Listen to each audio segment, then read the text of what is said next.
నమస్తే అండి, నా పేరు స్వాతి. నేను హిప్నోథెరపీ అండ్ లైఫ్ కోచ్. ఈరోజు మనం పిల్లల యొక్క మనస్తత్వం గురించి తెలుసుకుందామండి. Small kids and teenagers.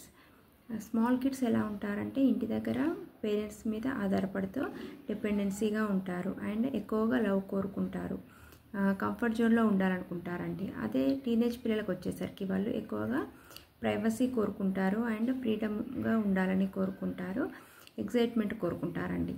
అయితే మన పేరెంట్స్ ఏం చేస్తున్నారు అని అంటే చిన్నప్పటి నుండి పిల్లలను కంట్రోల్ చేసి టీనేజర్స్గా పిల్లలు వచ్చే వరకు కూడా కంట్రోల్ చేయాలని అనుకుంటారు. అది కరెక్ట్ వే కాదండి.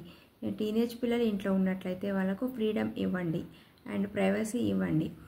సొసైటీలో వచ్చే ప్రాబ్లమ్స్ని ఎలా ఫేస్ చేయాలో దగ్గరుండి చెప్పండి. అలా అయితే వాళ్ళు పేరెంట్స్ మా గురించి ఆలోచిస్తున్నారనే విషయాన్ని అర్థం చేసుకుంటారు. సొసైటీలో వచ్చే ప్రాబ్లమ్స్ని ఎలా ఫేస్ చేయాలో నేర్చుకుంటారండి. Thank you.